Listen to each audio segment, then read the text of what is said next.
My name is Mark Massa. I'm the Dean of the School of Theology and Ministry here at Boston College, and I am delighted that you could join us this evening for a discussion about the role of Catholic lay people in the life of public service and scholarship in the church. And I'm also humbled by the fact that I have 5 quite distinguished Catholics here today, so I thank them before the evening begins. Sister Simone Campbell, to my immediately right, is the Executive Director of Network in Washington, D.C. She is a religious leader, attorney, and poet with extensive experience in public policy and advocacy for systematic change. Most recently, she has been recognized and praised for her work on healthcare reform, especially as healthcare affects the working poor in our nation. In 1978, she founded and served for 18 years as lead attorney for the Community Law Center in Oakland, California. Welcome, Simone. Thank you.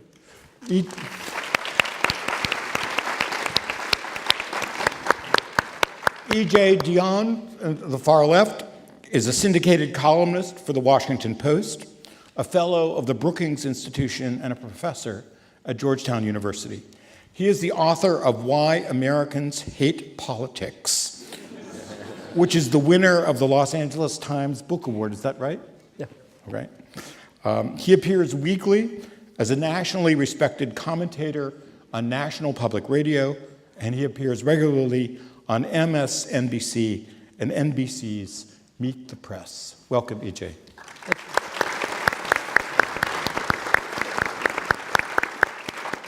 Professor Tom Groome, on my far right, I am proud to say, is a professor in my very own School of Theology and Ministry. He is also chair there of the Department of Religious Education and Pastoral Ministry. He is the author of numerous articles and books, including his 2 most recent books, Will There Be Faith and What Makes Us Catholic? As many of you already know, he is a household name to religious educators around the world, as he is the primary author of some of the most widely used religious education books, and most recently, the Credo series, which is used in 200 schools. Welcome, Tom. Thank you, Tom.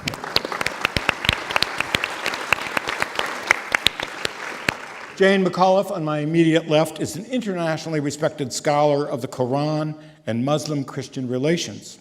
From 1998 to 2008, she served as Dean of Arts and Sciences at Georgetown University, and from 2008 to this past spring as the president of Bryn Mawr College. She has received fellowships from the Guggenheim Foundation, the National Endowment for the Humanities, and the Rockefeller Foundation for her scholarly research. She has also served on the Vatican's Commission for Religious Relations with Muslims, and she is past president of the American Academy of Religion. Welcome, Jane.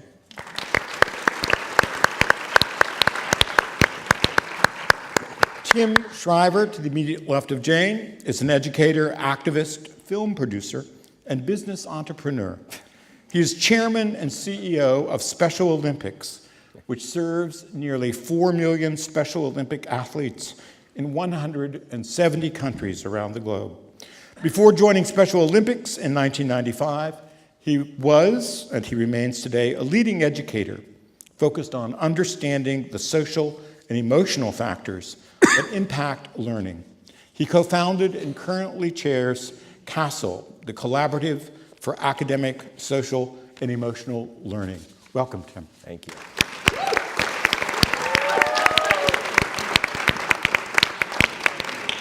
As you might guess, I'm sort of humbled and awed to be in such company and to gloss President Kennedy the night he hosted Pablo Casals in the White House. We are privileged to have one of the most impressive displays of talent gathered in one room since Thomas Jefferson dined alone. Last week, I sent all 5 of these folks a question, and this is the question I asked. 50 years ago, the Second Vatican Council called on all Catholics to serve as co-workers with priests and bishops in the Vineyard of the Lord.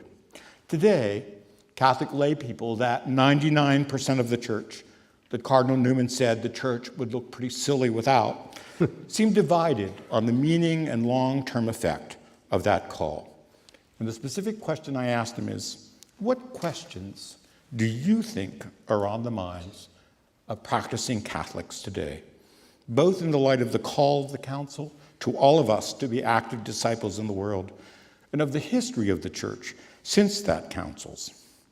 I would like them to begin a conversation. I'm going to ask them individually to talk about what they think are the questions on the minds of all of us, of Catholic lay people.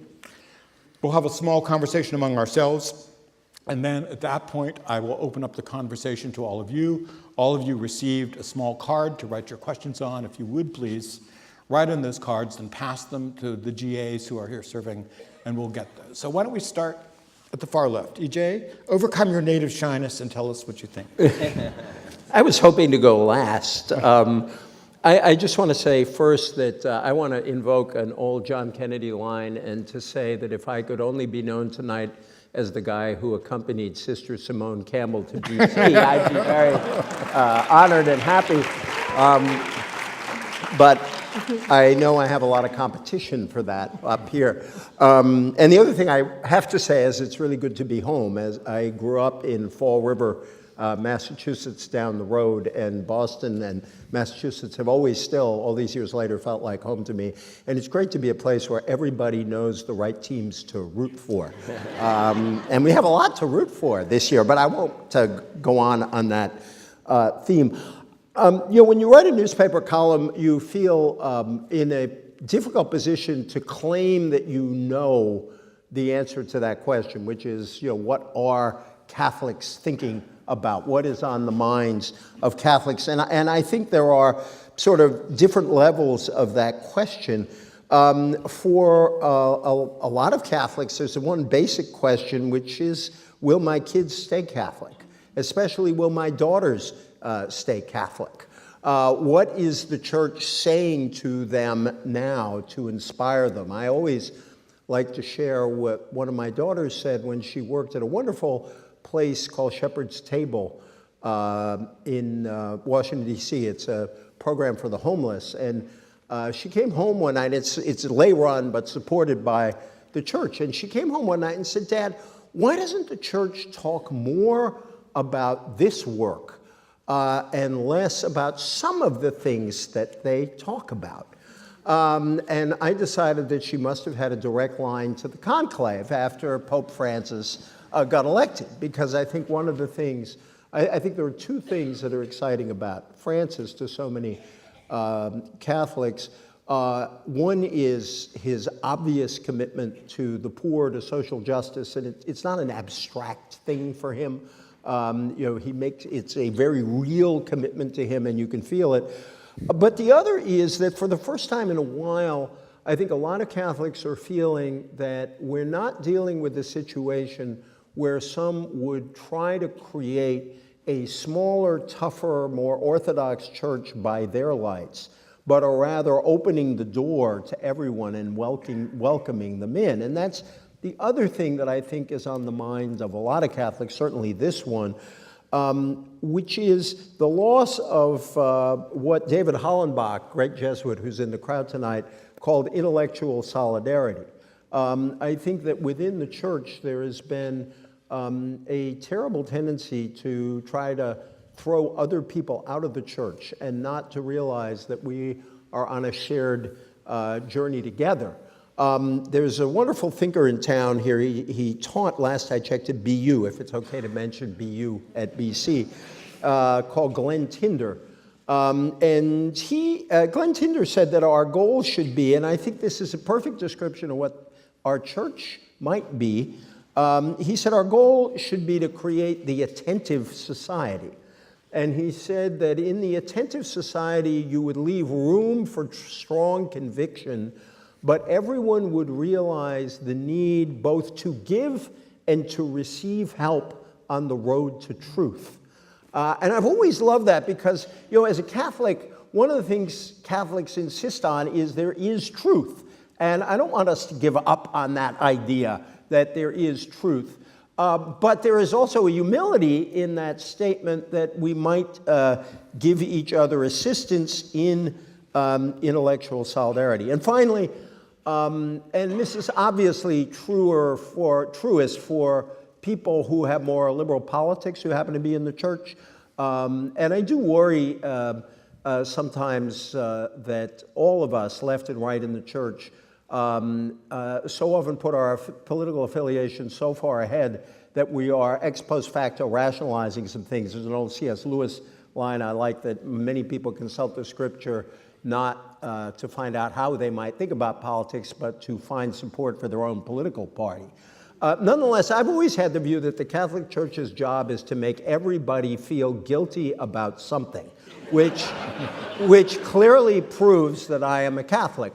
And that is to say, I think that people who are on the more liberal side need to question a certain kind of individualism in certain areas, that we should care about the family. I don't think that means opposing the rights of gays and lesbians, but it does mean we have to care about the state of the family.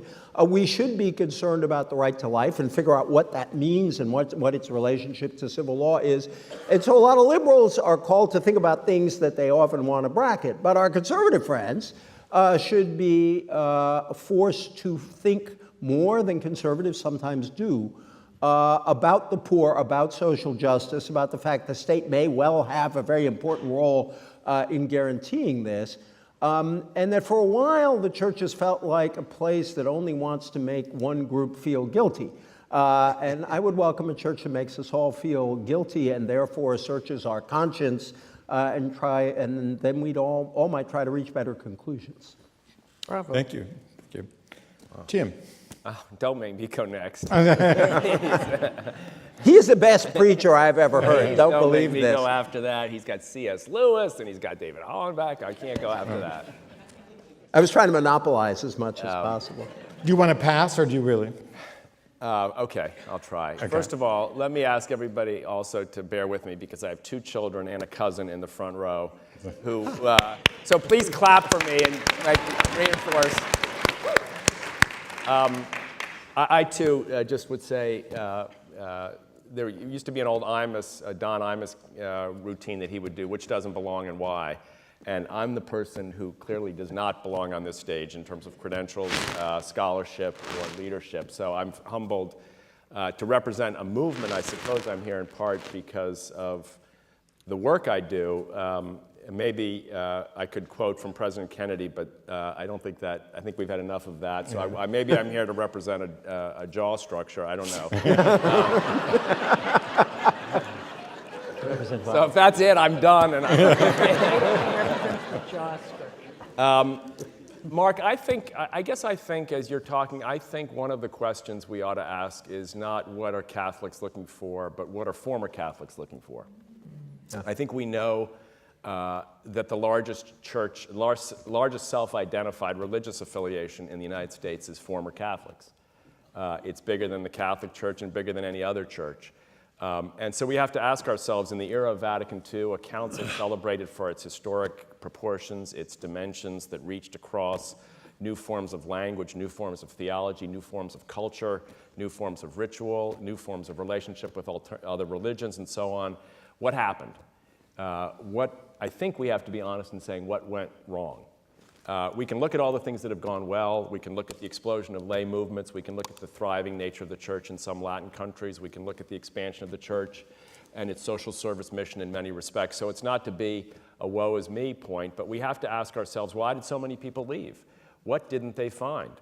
What haven't they found? What haven't we given them? What haven't we fed them with? I think with respect to the political dimensions of the council and the political dimensions of the church, I happen to think the crisis is a spiritual crisis. I think that what people didn't find in the church is food for their souls.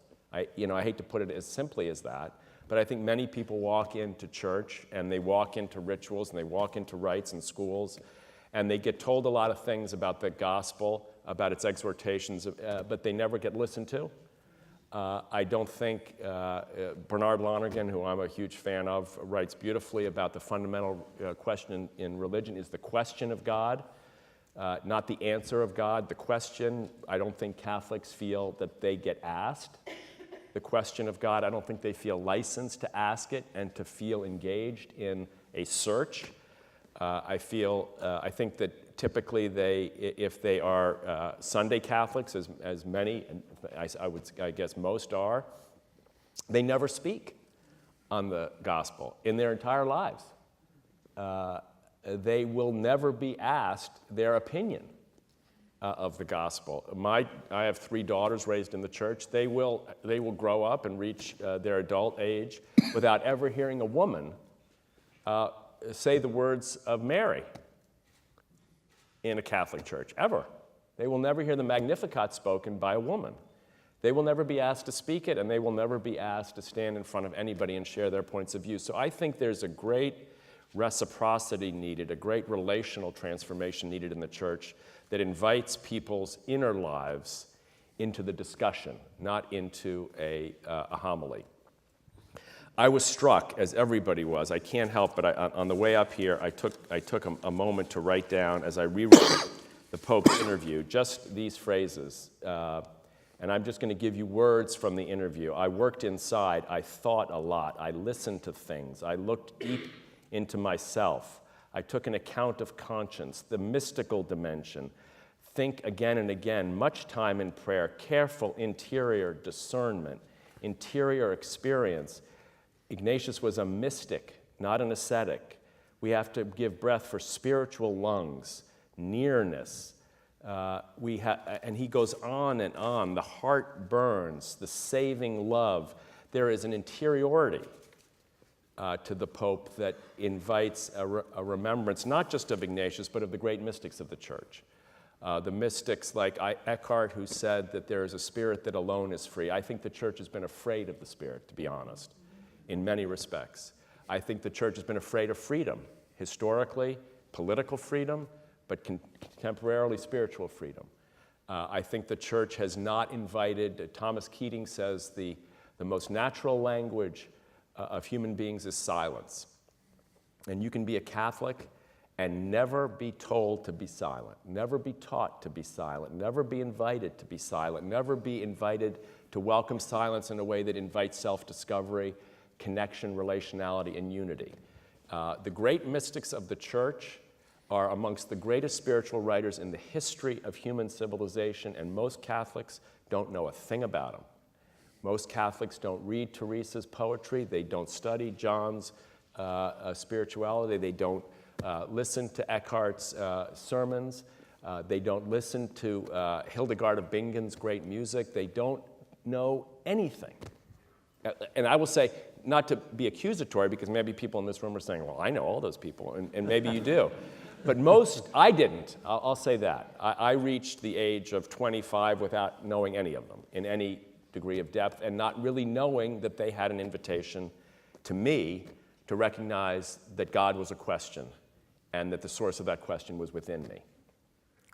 So I think the great hope of this Pope, and I don't want to overplay the Pope because we're talking about the Council talked about hopes and fears, anxieties and anguishes of the people of God. Yes, it's universal, but I think we've only just begun to figure out how to actually listen to hopes and fears and anxieties and pains and anguish in a way that ritualizes prayer in a prayerful way, in our iconography of service, the healing dimensions of the gospel. So if you said to me, what are they missing?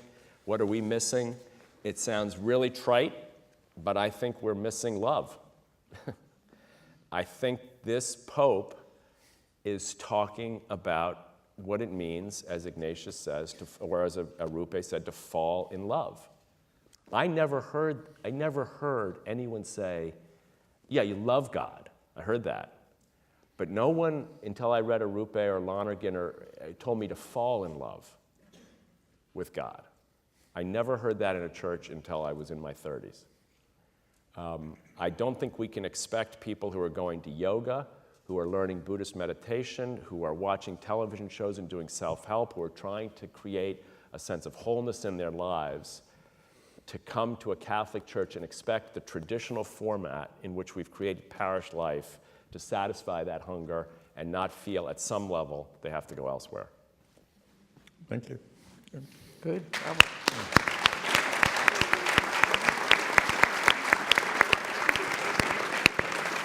By the way, if I could just, I want them to come to the Catholic Church. I think we have the stuff. I didn't mean to sound too cynical. I think we, just to be clear, I don't think we should. Note to self, he wants you to come to church. Okay? Bless me, Father Depends Christ. where. No. It depends where. Yeah, it depends what. I feel guilty, EJ. Good. So EJ worked on you then. Yes. EJ worked his magic. Okay, good. He was right. Jane. Well, first, Mark, thank you for organizing this, for gathering us for this conversation. It's already off to a fabulous start. And I can't tell you, and I will get to the response to your question, but I can't tell you how cheered I am to hear two fathers talk about the role of their daughters in the church. Thank you both for that. That was terrific.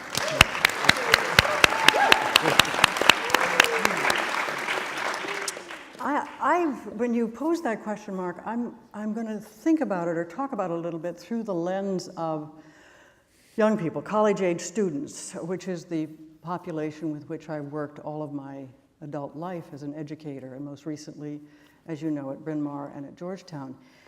And to say what are the deep concerns with which young people are grappling right now, I can't divide them between Catholic concerns and those of other faiths or of no faith, because the three that come most pressingly to mind are deep concerns about the environment, about global climate catastrophe. The students at colleges and universities right now, their biggest social action efforts are around getting boards of trustees to divest in fossil fuels in a way that replicates what students did in the late 80s around the anti-apartheid campaigns. They are deeply concerned about whether the planet will survive the environmental destruction. And they're starting to take in lots of small ways, getting rid of trays in the dining halls, banning plastic water bottles,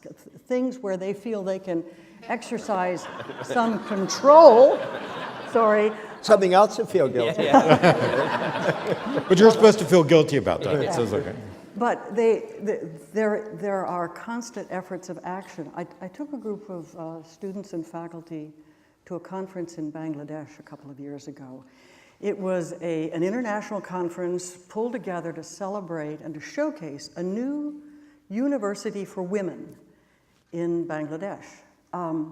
And at one of the sessions, a young South Asian activist stood up and said, it's the developed world that is throwing the pollution into the air that is going to put this country underwater in this century. And it was a riveting moment for the whole audience, but I think nothing touched the students that I had brought as deeply as that testimony from a tiny place that's doing virtually nothing to pollute the environment, and to hear those words. So I think that's a really strong concern for students. I think a second is just abiding social inequities. I caught this so strongly at Bryn Mawr, where students, many of whom are African American students, or gay students, or very poor students, first-generation students, and they were all women students, of course, who would say, will there ever be a level playing field? Or will I go through my life, will I watch so many others like me go through their lives, never experiencing a sense of full citizenship in our societies and in our globes? A lot of student concern and attention to that, and that certainly, I think, transcends religious issues, but it's an area where both the Vatican Council, but the whole history of the Catholic Church has much to say about the fundamental equality of human beings.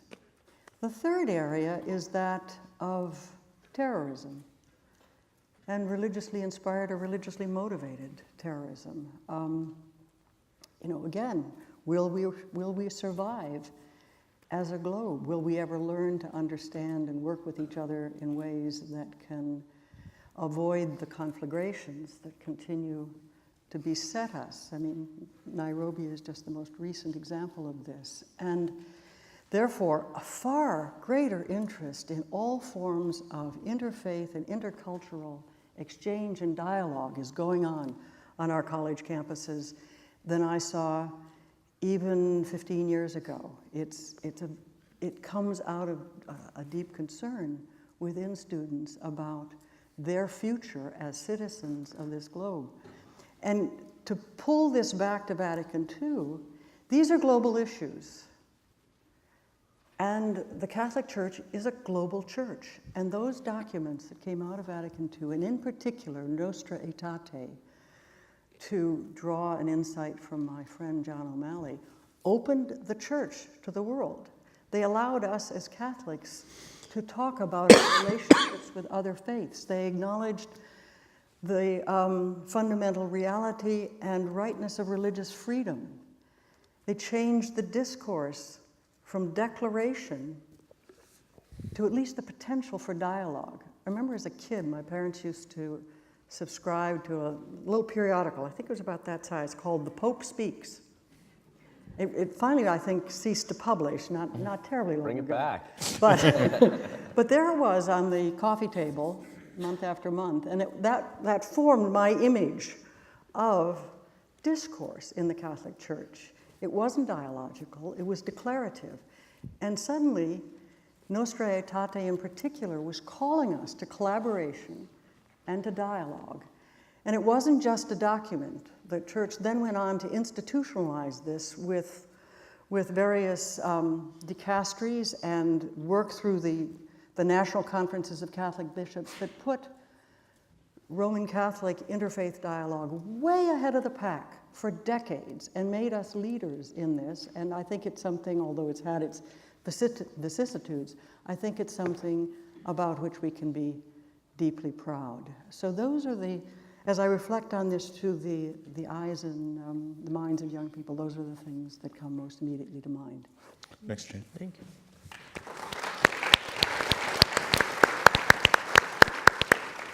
Well, I just have to say I don't envy Tom going last, but glad it's not me. This is bad enough. I'm really struck by the challenge to be the church in the modern world when we're actually living in a postmodern world. And I think that that's one of the challenges that we face, is that the sense of community, the sense of engagement, the sense of being in this together is really one of the preoccupying questions, I think, of our nation and therefore of our church. I say in many places that it's an unpatriotic lie that we're based in individualism, but it also is an unchristian lie that we're based in individualism. And for a variety of reasons, we have been divided by politicians, but divided by our church leaders to be suspicious. And it's that smaller church that EJ was talking about. So I think that for us, what is required is to develop what we're called to is a new sense of community, of being a caring community that is built on the spirituality that comes out of that mystical insight that we are one body. And our world is desperately hungry for this insight because it goes to the environmental issue. It's not just that, as Paul says, we're one body with people, we're one body with all of creation, and we need to live in harmony that way. It is a huge challenge. And to recover that sense of community, I think, requires us to open up beyond fear, to be a Pentecost people and to figure out that it's out of the apostles were sent out of the locked room into the world, and that fear is not our friend. Stepping out of fear is the key, I think, to finding this communal connection. And that inclusiveness has got to be care for everyone who lives on the margins. Now, I talk a lot about those who live on the economic margins, but there are all kinds of people that live on different margins. And our faith is to welcome all in. Now, that hasn't been popularly said by some leaders for a very long time. So I'm really glad to see that Pope Francis is saying the exact things that got LCWR and our organization Network in trouble last year. Sometimes it's good to have a pope. Exactly. I mean, the benefit of having a king is that when the king changes, then it's good news, then it's really good news. So I've been all about cultural breaking open and all this. And democracy can be highly overrated sometimes. But reflecting on the bus trip, and I'm assuming folks know that we went out on the bus and we've done it a couple of times, and it's just an amazing, amazing experience to connect, to listen to the reality on the ground. And so often we would be in towns, we'd be listening, we'd be receiving briefings, and people would say to us, I never thought we'd be seen. I never thought anyone would come and notice. We are a nation of unnoticed people that are hungry for this connection. And I think that is the challenge for us as people of faith, is to live the connection, to risk the connection. And on the bus, I discovered it's really simple. All you have to do is kind of hold out your hands and listen. You hold out your hands, receive the story, and you're bonded. It is really sacred, but it requires something that is in short supply. I don't get it, but joy is in short supply in our society. And too often we get rather grim. And, you know, I really think it is good news and we should just get more people enthused about good news. It's not the least bit attractive. And the glory of the bus was positive. The bus was lifting up a positive story, pointing out some negative problems, but a positive story of good news for people.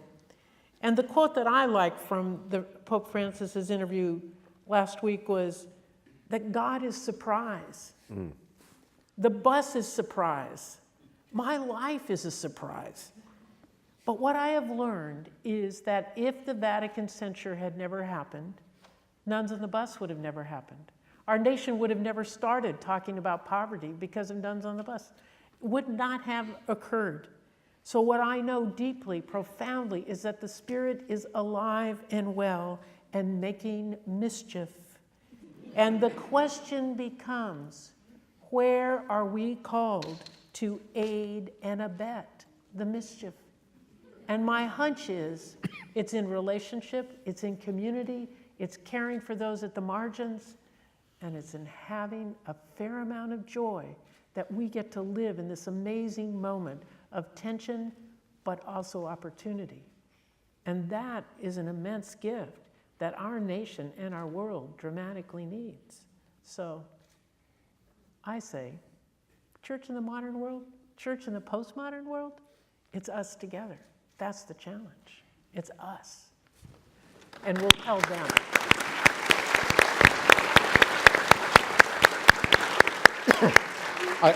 I also think you're saying, let the mischief begin, right? Oh, it has begun. Tom? Well, thank you, Mark, and good evening, everybody. I've just thrown away my second set of notes, and I'll tell you about the first set. Mark invited me about 6 months ago or whatever to join this distinguished panel, so I jotted myself a few notes as to what I might say in response to the questions, but then along came Francis, and the notes went out the window because suddenly this train is a moving train, a fast-moving train that had been stalled, and some people even say going backwards. We're suddenly lurching forward. So I was delighted to get rid of my first set of notes. And then I made a second set of notes. In fact, I'll show you the second set of notes. They're all in here. But now, after this, the second set of notes are out of date, don't make much sense. So what I want to do, my alleged expertise is in religious education. So all of my learned colleagues have raised major questions, like, will my kids stay in the church, EJ? Tim, how do we bring back the former Catholics and deeply engage the very spirit of people? Jane, with how do we educate in ways that are critically consciousness-raising, emancipatory, that make us responsible for our environment, that enable us to be grounded in our own particularity and yet open to the universality of God's love and of God's saving will, indeed of God's self-disclosure. And then Simone says, and how do you do all of that in a postmodern world and build up real community in this postmodern world? Now, my alleged expertise is religious education, so I'm going to answer all four. Bravo. All right. So if you want to take notes or something, I'll give you my, because I don't have any more notes. This is off the top of my head. Let me put it this way. I think it all depends. It all depends on what faith we propose and teach and try to embody to the world, and how we go about it. Let me take a moment or two in each one. What faith? What faith are we going to pass on? What faith are we going to represent? What faith are we determined to share? And I think there's a sign of hope. Now, the fact that we have a pope now that has Francis as his model and then belongs to the Society of Jesus, I think is significant, very significant. But to me, the core and heart and soul of our faith as Catholic Christians has to be Jesus, the historical Jesus, and the Christ of faith. Now, that may sound like the most obvious thing of the evening, but Jesus is new to us Catholics, in large part. The historical Jesus, in large part, got skipped in our catechesis. Now, why? Well, the catechisms were all based on all of the traditional catechisms, the Tridentine Catechism, and then the Baltimore Catechism, the Maynooth Catechism, of course, the Melbourne Catechism. They were all, the doctrinal elements of the catechism were all based on the Apostles' Creed. And so they took each article of the creed and catechized it and got people to memorize it and so on. There was a value to that, but it was very limited. Because if you remember, the Apostles' Creed goes, born of the Virgin Mary, and then the next article is, suffered under Pontius Pilate. In other words, we skipped his life. It was the birth and the crucifixion and the resurrection. It was the Christ of faith, but we skipped his life. There isn't a single question or answer in the Baltimore Catechism on the miracles of Jesus, the healings of Jesus, the parables of Jesus, the multiplication of the loaves and fishes. The only miracle reported 6 times in the 4 Gospels, besides the resurrection, is the feeding of the hungry. The multiplication of the loaves and fishes, never mentioned anywhere in the Baltimore Catechism. Yet we had 11 questions and answers on limbo and purgatory. We had 7 questions and answers on how to gain an indulgence, both plenary or partial. And we have 5 questions and answers in the Baltimore Catechism on what did Jesus do? Where was he between 3 o'clock on Friday afternoon and Easter Sunday morning? As if this was a major topic of great interest and significance to people's lives. So in other words, we left out the historical Jesus. Now, the Christ of faith writ large. But to bring people back to Jesus, I have a friend who at boring cocktail parties or whatever, sometimes plays Association of Ideas. And he says when he does it with sports, politics, all kinds of topics, but when he does it with religious institutions, especially around New England, if he says UCC, United Church of Christ, people say congregational. If he says Baptist, people say Bible. If he says evangelical, people say Jesus. If he says Catholic, people typically say church. Now, so they should, but they should say it 2nd or 3rd or maybe 5th or 10th. They should first say Jesus. Now, there's signs of hope. There's signs of hope because the church itself is realizing that we'd left out the Jesus of history. This carpenter that walked the roads of Galilee, favoring the least, the last, and the lost, including the marginalized, calling all to the table, the inbreaking of God's reign already among us and to live as if it's already here, doing God's will on earth as it's done in heaven, and so on. This radical Jesus. Most of us never encountered him, at least in our catechesis. I think this is what can still touch the heart that Tim is talking about. I think it's Jesus. I mean, if I would ever live my life as Jesus modeled and made possible by his dying and rising, what an extraordinary life I would live. He is the way, the truth, and the life. So coming back to this kind of a positive apologetic that presents and centers Jesus, the heart and soul of our faith, then of course the church, the sacraments, the Bible, all of that is tremendously important and constitutive of our faith. But refocusing, putting, like they did in Luke chapter 4, putting their eyes, all the eyes were fixed on Jesus. Now, I don't want to fall into a Jesus and me kind of solipsism or something, not at all. But as Catholic Christians, we have to reclaim the centrality of Jesus and the life he modeled. And then, of course, the Christ of faith, be as Paul says, by God's abundant grace in Jesus Christ, we can approximate living as disciples. And there is hope that we're coming back to that. The Catechism of the Catholic Church, for example, states very clearly that the heart and soul of our faith is not the Bible, it's not the sacraments, it's not the commandments, it's not the church, but that at the heart, and it's number 426. I've used it so often I remember it by heart, obviously by heart rather than by rote. It says, at the heart we find a person, the person of Jesus of Nazareth, the only Son from the Father. And indeed, we need both. We need the Jesus of history and the Son, the second person of the Blessed Trinity, as our Lord and Savior, etc., etc. So the centrality of Jesus. How will we go about it? Again, marvelous question. Again, I think we've something to learn from Jesus about how to go about it. Because he had this constant kind of pedagogy throughout his public ministry where he brought people from life to faith and invited them back then to a life of faith. Constantly began with people's lives. Ordinary, everyday things. Fisher people sorting fish. Sowers going out to sow seed. Merchants looking for fine pearls. Birds of the air. Salt of the earth. You name it. Rich people, poor people. Weddings, wakes. Whatever. Just started with ordinary, everyday events of people's lives. Then indeed had a powerful gospel to teach.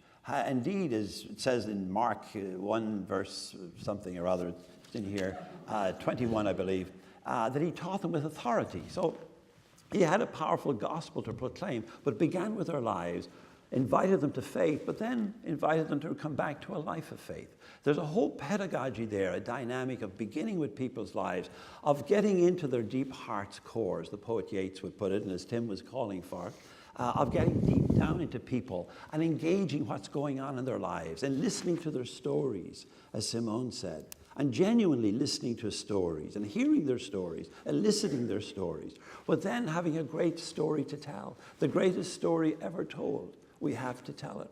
But then telling it in a way that it echoes into people's lives, that it resonates, that it engages people's lives, that it responds, as my sponsor, Paulo Freire, would say, that it responds to the generative themes of people's lives, that it really means something to people, rather than just a whole bunch of stuff that they ought to know about or something. Francis, again, railed about this in his interview last week, just doling it out in doses. These disconcerted and disconnected dogmas and doctrines that mean nothing to people. But if we can proclaim it into their lives and then invite them to come bring it back to life again. To conclude, the best example of all, I think it runs throughout his public ministry, the best example of all, of course, is that risen stranger on the road to Emmaus. Go home and take another look at it, pedagogically, how to go about teaching and sharing this faith, how about building community and so on. And how he, in Luke 24, 13 to 35, how he meets them on the road, and instead of jumping into their lives and saying, I'm the risen Savior, he says, he joins their company and walks along with them and says, what are you talking about as you go upon your way? And they explained to him all that happened to Jesus of Nazareth. He said, what things? No, let's agree, nobody knew better than he what had happened to Jesus of Nazareth these past few days. But he wants them to tell the story, and they tell their story and their shattered vision, how they were hoping he was the one who would set Israel free. He gets their life out on the table. Then, and only then, does he turn to the faith of the community. And beginning with Moses and all the prophets, he interprets for them every passage of Scripture that referred to himself and explained to them the Messiah had to so suffer so as to enter into his glory. So now you've got their life on the table, you've got their own story, you've got the Christian story, the Hebrew story, the story of faith, the story of salvation, and he still doesn't tell them what to see. But at the table, in the breaking of the bread, and we still have opportunity to break the bread. It's the only great commandment of his that we've gone on obeying for 2,000 years faithfully. When he said, do this in memory of me, we've obeyed that, at least somewhat, over the past 2,000 years. And it's still the primary moment for recognition. But then he waits for them to come to see for themselves. And of course, if our people when people come to see the faith and embrace the faith and see it for themselves that way, then you can't just toddle off home to Emmaus. You have to go back and re-engage the community in Jerusalem. Jesus, I think, is still the best thing we've got. And teaching, as Jesus, our bishops wrote a great pastoral, 1975. I'd love us to go back to it. The assembly entitled it, To Teach as Jesus Did, I still think it's the best idea we have. Thank you. Big time.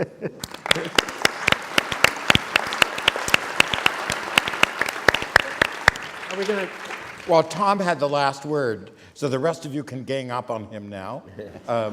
You want us to argue want to. against Jesus? No, I want to. While you're doing that, I'm going to ask Courtney to bring the questions from the audience down.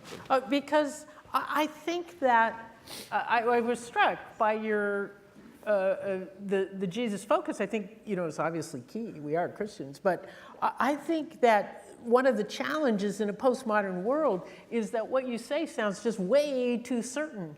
And I think we've got to open up not just holy faith, but also holy doubt. And that doubt is what brings us together. When I've got holy faith and I'm pretty settled, I'm pretty cool, listen to my story. But if you've got holy doubt, then we need to be together. I need to hear about it. I feel a little puzzled. I feel a little left out and not quite certain. And so how do you see it? And it's we're not Jesus. We're the apostles on their road to Emmaus where we're puzzled as hell is what's going on. And so I think that in a postmodern world, it's the piece that we don't have within the church is the capacity to talk to each other about holy doubt. And that place is key to being together. I doubt that. I doubt that. I think that's her. So there, Tom. One of my favorite lines in the Pope's interview on this theme is where he says, and that means I can never do any talk shows ever again. He says, the person who has all the answers, God is not with that person. And that's a wonderful thing. I was struck, first of all, I'm glad I didn't have to speak after Tim, who's one of the best preachers I know. And I think that one of the tensions in the discussions we have in the church is the tension between the interior and the exterior, between the immanent and the transcendent.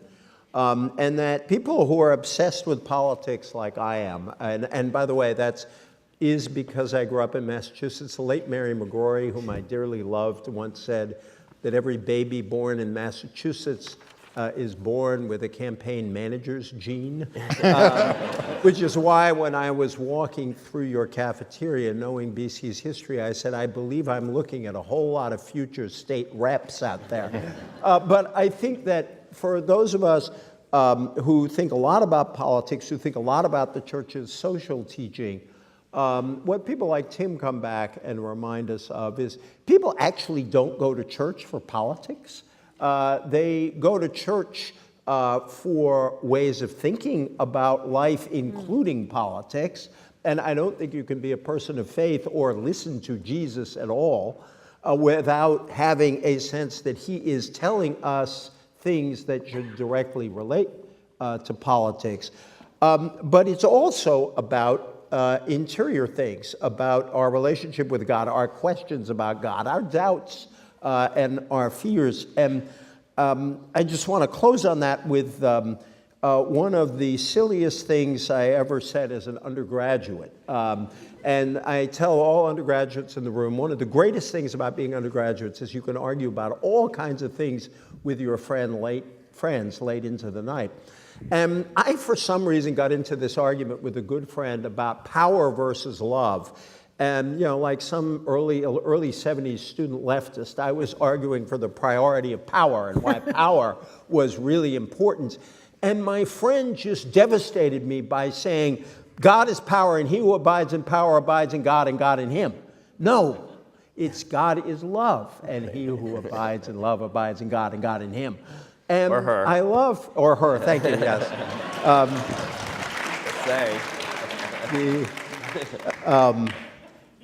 And now I'm just wrecked. He played the sexist card on me. So nice when the boys do it, isn't it? And that I think that was me and EJ having the fight in college. Yeah, that's talking about. No, and I think that the thing that I like about the way Tim talks, the thing that I like about the way Francis talks, is you don't really speak very much, especially in the environments I'm within a lot. You don't speak unapologetically unabashedly, unashamedly about love and how that connects with what Christians are supposed to be in every aspect of their lives. Good point.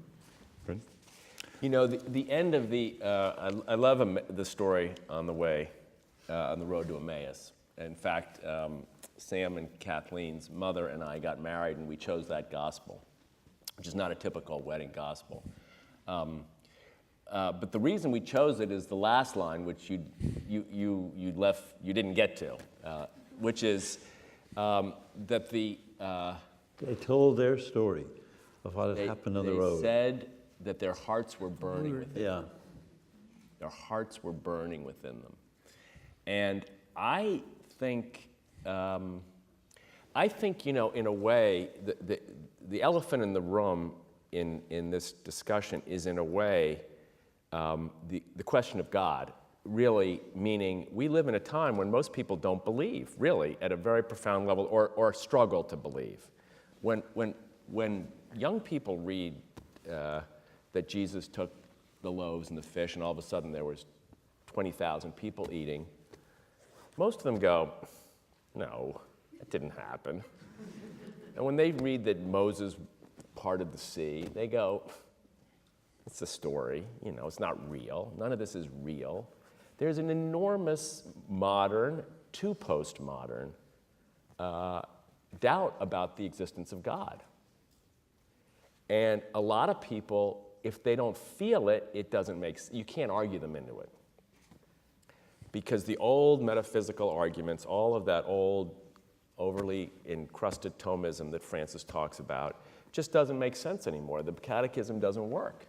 You can keep arguing it all you want, but it's all in the head and nobody feels it. So the question, I think the reason they go to alternative spiritualities is not because they don't love Jesus, they don't feel it. It doesn't feel like it makes sense. Their hearts don't burn. Yep.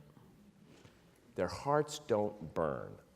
And the service stuff, Simone, I think you say is such an important point. Just let me make one quick point here, because I think most service is introduced as guilt and duty and transfer of goods. We have an unjust society, disproportionate goods, transfer them. You have privilege, get off your rear end and do something about it. You have 3 meals a day, you should feel bad about yourself and go make sure somebody else does. Now that's not, in my view, biblical at all. That has nothing to do with Isaiah's exhortation to be a repairer of the breach. A repairer, and Francis uses this language, healer, repairer. Those are relational, those are experiential terms. So let me just give you one quick example if I could. So because I work in Special Olympics, and this issue of hearts burning is a big part of what I get to watch. And I want to frame this, just if I can, take 2 minutes here, because if you could imagine yourself, many of you maybe have volunteered or been a part of our work at some point or another, a lot of people in college, but if you could imagine that this stage was a race, and you could see down at that end the beginning of a 100-meter dash, and you're at a high school and you're sitting in the bleachers and having your Starbucks, and you just walk by and you sat down and you see these races going on, and you see a bunch of, let's say, 12-year-olds that are lining up to run. And maybe you catch the eye of one of these 12-year-olds, and maybe it's a girl, she has Down syndrome, and at some level in your heart, you know that probably when she was born, her mother and father struggled, that she probably didn't speak at the same age as her brothers and sisters. She probably didn't walk. She probably didn't talk. She probably still struggles with speech. She probably didn't have a daycare center. Her mom probably had to fight to get her into school. The special education program was probably underfunded. And by the time she reached 12, she probably has no friends. And there she is on the track, and the gun goes off, and she runs down the track. And she crosses the finish line right past EJ, and she comes in third. And maybe she looks up, and her mom is up there. And she puts her arms up in the air. I won, I And there's a healing in these moments. And people who come and watch these moments or participate in them don't do it because they may have come first because they were told. They come back because their hearts burn. Mm-hmm. They come back because they feel, in our language, Jesus. They feel the breaking of the bread. They come back because this inverted world comes alive, this world where the poor are rich, where those who grieve are consoled, where those who hunger for justice are satisfied. They feel it. They don't get told it. Yep. That's the bus. And I It's think that's exactly the that. bus. So I think in all of the richness of our faith, there is a personal experiential piece, what Lonergan called religious experience, not religious dogma, that we are still in the process of discovering as a faith tradition. And I think when we get it, and I think the moments when we do get it, it's completely overwhelmingly powerful, as the Spirit is, right? That makes our hearts burn within us. And I think we've got work to do to unpack some of the language and the practices. And yes, we have to have women in positions of authority. Let's not forget it. It's ridiculous, in my view. I mean, I'm not clergy, so I can say it. I'm not going to be... but it's beyond... I think a lot of clergy would say that too. Yes, well, I don't know. There's a camera going, so maybe, I don't know. But anyway, I mean, so there are some specific things we need to do as a church, but in my view, the big thing is to present a valid experience of God that you can actually believe. Believe, remember the word believe is belieben, be in love. It comes from the German, to be in love. The opposite of belief is not doubt. The opposite of belief is certainty, in my view. So we are invited to believe, to be in love, to have our hearts burn, because we are encountering both the historical and the risen presence of God in these exhortations to be at one with one another, to pray, to worship, to break bread, to serve. And then I think when we get that right, watch out. But until we get it right, I think the numbers and the feeding won't be quite what it might otherwise be. Right. Thank you, Tim. I'd like to go to your questions. The first one is addressed to Tim. Tim, who's your favorite child?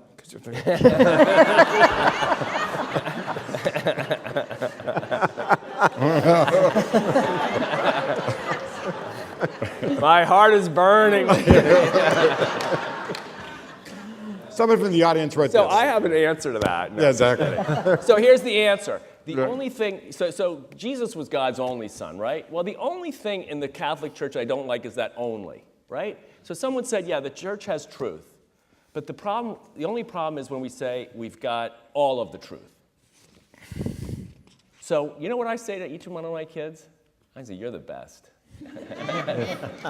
And they are. They're all the best. Amen. So you say you can't say that. That's an Aristotelian point. I can't say. Why can't I say there's four best? Amen. Multifaceted partiality. There we Whoa, go. forget Partial to Aristotle. all. I love it. You're all That's my a GRE favorite. phrase for those of you who are. There's a question from somebody in the audience. They said, there's much discussion today about whether Pope Francis is going to ordain women deacons or allow married clergy. Do you think most Catholics want women deacons, married clergy, or a completely different understanding of priesthood? Who is that for? It's for all of us. Most Catholics want to be fed, and whoever feeds them. I mean, quite frankly, one of the reasons Catholic sisters got in trouble with the Vatican is that we were accused of trying to be the leaders of the church. Well, it was just because people were following us. And it wasn't that we were...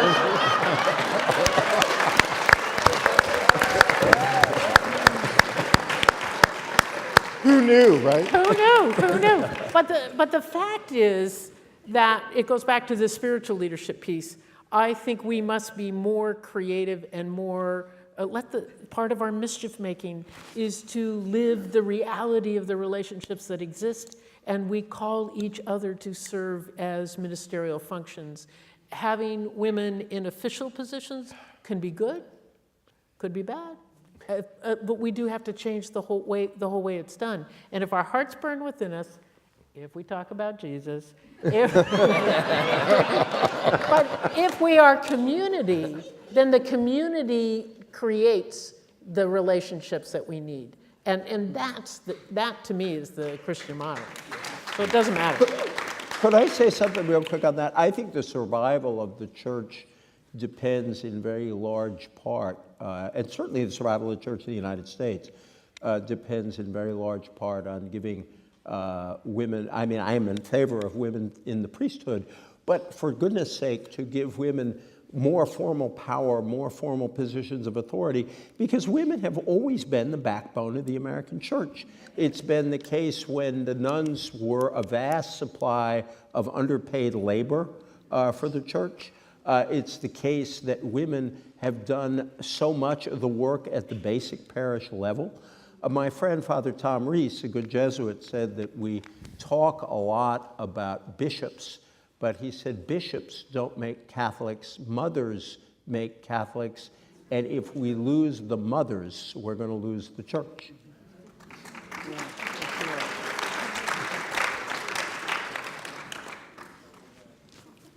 Well, we took care of that one. Yeah. So much for that. No, Tom, do you want to? No, but it was an interesting suggestion that some women cardinals could be appointed immediately, that you don't have to be ordained to be a cardinal. Lots of precedent in the church for lay cardinals. So why not some women? So let's begin with that. I think it would be symbolic. The dresses are really nice, Dresses too. are really nice. And No, it is a great thing. It's a great irony that you could, it's not against canon law to make a woman a cardinal. Cardinals. You don't have to be a priest or even ordained to be a cardinal. That's right. So. yeah. I wrote a column saying we should elect a woman. The big dresses and everything are so that it's a great, you know. I had to pretend I have an Episcopal friend who's a priest. She said, I saw her in her, she was wearing a cassock, and she said, I'm a woman dressed like a man, dressed like a woman. So it's That's very good. That's good. so it's a very gender confusing situation. Another question. Today's events honor the 50th anniversary of Vatican II. What parts of Vatican II do you see the church having fulfilled? And what parts of Vatican II do you think remain unfulfilled or unanswered? I'm going to talk just a little bit more about the leadership, the real leadership that the Catholic Church has exercised in the arena of interfaith understanding. And it did it by dint of just pushing at this agenda for decades. And the response from the initial dialogue partners was not all that enthusiastic. Yeah, and I will speak here specifically about Catholic-Muslim dialogue. They would show up, you know, if invited, they would come and politely exchange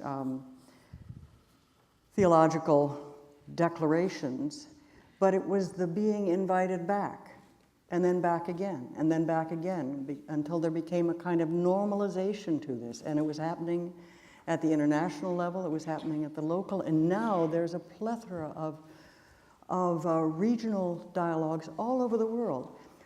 It became an ecumenical effort, so that you had Christian denominations collaborating on interfaith dialogue. And again, the Catholic Church took many, many steps of leadership in this. And finally, what we're beginning to see now is some return, and my examples will be from Muslim Catholic again, some return from the Muslim side. There's been a major effort, came out about 3 years ago, called A Common Word, a document to which addressed to the leadership of all the Christian denominations, focusing on those verses in the Bible and the Quran that talk about love of God and love of neighbor. And the signatories to this from the Muslim world and worldwide continue to aggregate. There's a website around this, and Muslim leaders continue to sign on. That would have been unheard of. It would have been impossible without the patient and careful cultivation of interfaith dialogue that Nostra Aetate allowed to explode. That's great. Yeah. You know, how far have we come, how far we've got to go. I sometimes say to my students that if you're in a hurry and somebody asks you, what was Vatican II really all about? Then just simply say baptism. In a sense, it was the reclaiming of a radical theology of baptism, that baptism has to be taken seriously and that baptism is to trump everything. And when you go back into the rhetoric that surrounds lay people and their baptism, and this is where I go back to some of my original notes, but Lumen Gentium, I'm glad I did bring them, Lumen Gentium 10 says, the baptized, now just listen to the language, by regeneration and anointing of the Holy Spirit are consecrated into a spiritual house, a holy priesthood. I mean, that kind of rhetoric, we hadn't heard it in about 1,500 years regarding the baptized. And there's another one that I love, I'm sure these are some of your favorites as well, where Lumen Gentium 32, all the baptized share a common dignity from rebirth in Christ, a true equality. In other words, no one is any more baptized than anybody else. And so there's something about lay participation. We've made progress, but like the real participation and real voice in the life of the church, it's still yet to happen. Now, maybe with Francis, we'll move ahead, etc. But it certainly hasn't really taken place at the level at which the council intended. Well, I've got this image. You're doubting again? I'm doubting again. No, I just think I wonder, and maybe it's just a reflection of where I'm drawn by this spirit, impelled by hearts burning and everything else. But it's, I've begun to wonder if the role of the laity is to take the gospel to the places that the folks that protect the institution can't take it. And that it's our role to be, my image is like, okay, one of the images of the church is that it's the ship, you know? Well, I think we laity are called to swim in the sea of God, and that in the sea, there is where we encounter and we engage and all this, but we need to get on the ship periodically because you have to refill your, the big tanks with air, and you got to rest and get new skills. And that it's the role of the church to nourish and to support the laity, but that the vibrant life that we're called to is in the sea, in relationship, in that loving relationship. And in that loving relationship, then the gospel lives in relationship with all people, including in the broader dialogue. I think that we don't fully appreciate how much of a change there has been in the church's relationship to democracy, to religious freedom, to religious toleration and openness. I mean, Vatican II was revolutionary in Catholic history, and that change has stuck. And that whether people are called liberal or conservative Catholics, there is just a vast difference in the church's public and sincere public mission in those areas. And that's huge progress. I think that where we haven't sort of embodied the changes that I think were explicit in the Second Vatican Council is on the whole idea of devolution of authority, which is both the importance of the people of God, but also this council, in a sense, was a corrective to Vatican I. And in fact, we've centralized authority, I think, in this period, rather than decentralized it. And then the area that's very ambiguous, I think, is in the church's relationship to modernity, and some would now say post-modernity. And that, when I speak last, I'm going to offer a couple of my favorite John the 23rd quotes. But I think the beautiful thing about John the 23rd is he basically said, don't be so afraid of this. Don't be afraid of the modern world. Don't see the modern world as a gloomy or as an enemy. That the church should have a dialectical relationship with the modern world, that we can learn from modernity, but we also can instruct modernity. And there was a kind of confidence about this. And I think that there are some of our comrades in the church who actually still maintain a rather deep mistrust of the current, of the culture that we live in, and the possibilities of modernity. There are many John the 23rd stories. One of my favorites is a reporter asked him when he was first made Pope, how many people work in the Vatican? He said, about half. Question here, I am studying to be a Jesuit priest. What do you want to see from me and other young priests today?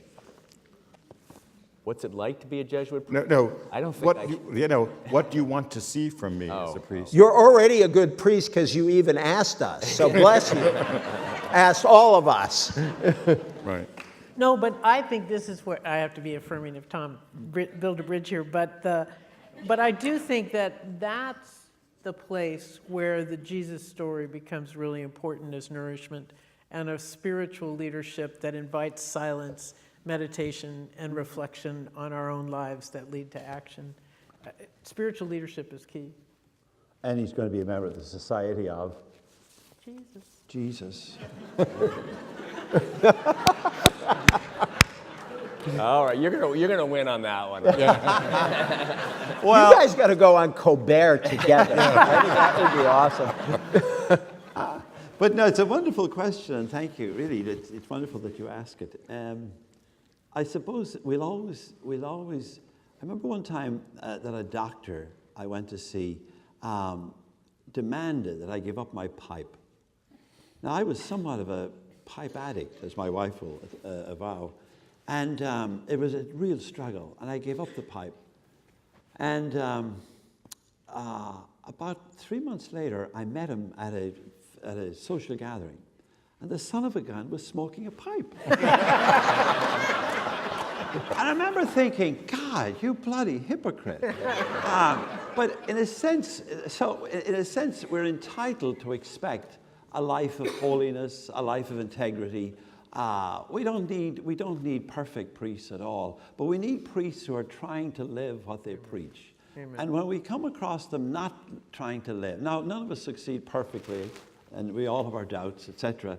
But they have to somehow model a life of holiness for us. That otherwise, anyway, I think we're still entitled to expect that of our priests.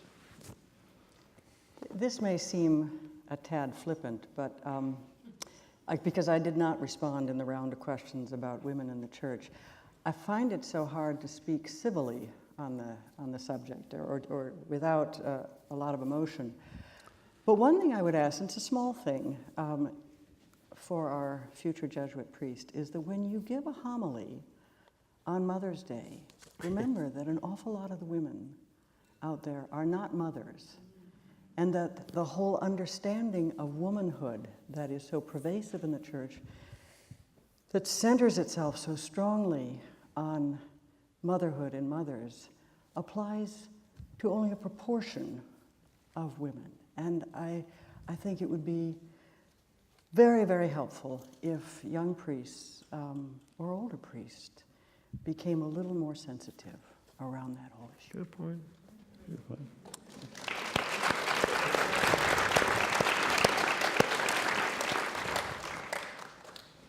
I don't necessarily want to say what I expect. I think I'd rather answer what I wish. I feel really badly, to be honest. I mean, I look at I've been blessed to have many friends and pastoral people in my life who have taken really good care of me my whole life, who are priests. And I see them now, and they're like sacrament factories. They're going, and they're just implementing all day long. And sometimes I talk to them, I say, man, does anybody ever worry about your life, your inner life? I mean, you're gonna hear a broken record on me on here, but like, I just hope that they have a deep life of prayer. I mean, to me, the greatest joy in life, other than loving human beings, is a life of prayer where you actually enjoy it. Like, it nourishes you. It's your ship. That prayer, I mean, and I feel like I can see, like even when the processional's going on, I can tell a priest who feels spiritually nourished versus one who is going through the motions. And I just feel bad. I don't think the church does it. I don't see it. I mean, I'm not a priest, so I don't know. And maybe the society's a little bit better at this than the dioceses are. But I just wish for priests that they would have a rich and rewarding career and not get incredibly burnt out and frustrated and overworked and under-loved.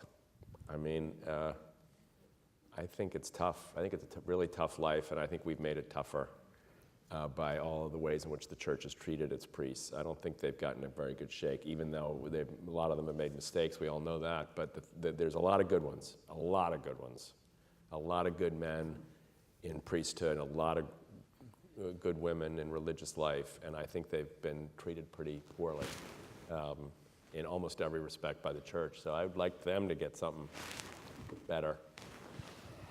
Shriver calls for a priest union. He's forever the politician. One quick answer? I agree with what you just said. I have a priest I particularly love, one of a whole bunch of priests I particularly love, and I suddenly blurted out something that was sort of sounded peculiar. I said, one of the reasons I really love you is because you're not too pious. And then I thought, well, what's a priest going to take out of that? And then I thought about what did I mean by not too pious? And I think in some sense I meant not pharisaical. I meant not arrogant in their conviction or in their certitude of their own holiness. But I also think I meant warm, joyful, preach with conviction, but make your congregation laugh. And I think sort of make your congregation feel that you are one of them, that you are part of them. And I think that may have been easier in the period of the sort of, of the kind of going my way, sort of almost ethnic ghetto church, where there was a certain built-in solidarity. I think it's actually harder to do that now. We don't want to go back to that. We're not going to go back to that. But I do think make your congregation laugh, and people will really like you quite a lot. Mark, can I go back to just one point on the Vatican II thing? So I think we did a lot of things. Well, I agree with EJ. The change in the church. I mean, my parents' generation. You know, I had an aunt who died before I was born, but she was married. She married outside the church. Her parents didn't go to the wedding, so that was common. So we made a big change. The Catholic Church made a big change in non-Christian religions with Judaism, less so I think with Islam, but obviously you know much better, and the ecumenical dialogue with other Christian religions. But we still haven't quite got our arms around one of the big questions, which is there's salvation outside the church. Now, everybody in this room would say, duh, of course, right? Well, you know, we say stuff like, by virtue of our baptism. I think to myself, really? That's where we get our dignity? Like, what does that mean? What about all the people who aren't baptized? They're not children of God? I mean, really? Like, they're all, we don't like, it's like something in the church we don't like to talk about, but they're actually going to go to hell. Well, I'm just saying, we say these things a lot. Like, would you say, if this room were half Jewish or third Jewish, third Muslim, third Catholic, would you say, your dignity is given to you by virtue of your baptism? Well, a lot of people would go, whoa. But it's not. Well, who said that? So I guess my point would be that I think the council invited us to see the universal dignity of the family of all creation. But I don't think we've quite gotten there yet, in my view. And I think we struggle to figure out, why do we go to, I mean, in the old days, we went to Mass because we had to. It was a good deal for the church. You had to go, otherwise you were going to burn in hell. So we all went, right? Now you don't really have to go. You're still going to go to heaven. God still loves you just as much. In fact, there's absolutely no difference in how much God loves you. None. If you go to Mass or not. I don't think most people... I don't think that's the formal teaching of it. I don't think it is either. I know. Over here. But I'll tell you... He's the undergraduates, he didn't mean that.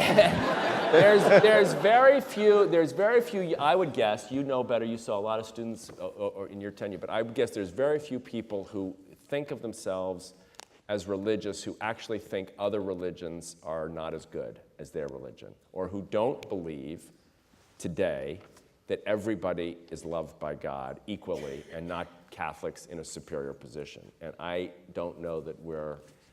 I think the best thing that I've heard on that is that the general of the Society of Jesus said, in our day to be religious is to be interreligious. And I think that's probably a very smart way of answering it.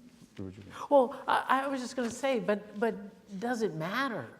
I mean, I think that the key is following our own paths and to open up to what you talked about first, Tim, about knowing God and being immersed in this amazing prayer relationship that gives life and eliminates fear. To know, for me, it's the Spirit, but to know the Spirit is to live without fear. And the two things that shut down the contemplative life are fear and trying to hold on. Right. So you can try to hold on to good stuff, you can try to hold on to bad stuff, but if you're holding on, you don't have open hands to receive the next. Right. And so the whole thing for me is, where are we called in this amazing love of God on this journey to be in relationship with each other? And that piece is the key. And my path is this. And I invite anybody else to come along because it's kind of a nice path, but it's not a competitive path. Right. All I mean And we don't is have that to I think leave the anybody council out. opened that, what I was trying to say, not very well, is I think the council opened up that possibility, what you just described so beautifully.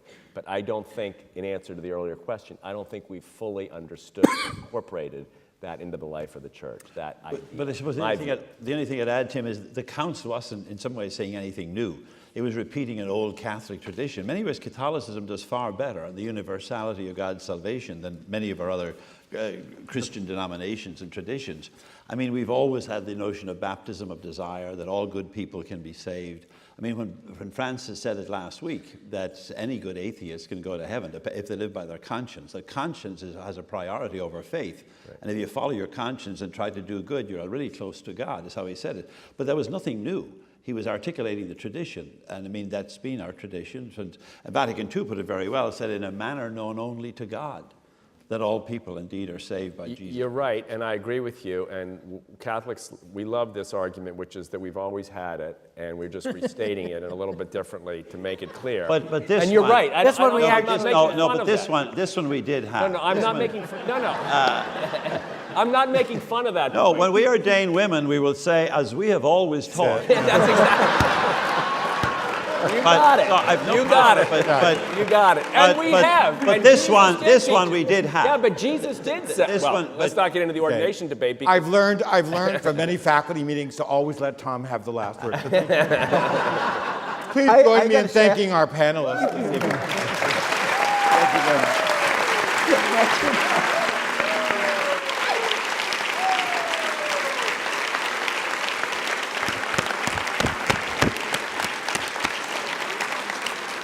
And thank all of you for joining us tonight, and I wish you a safe homeward journey. So thank you.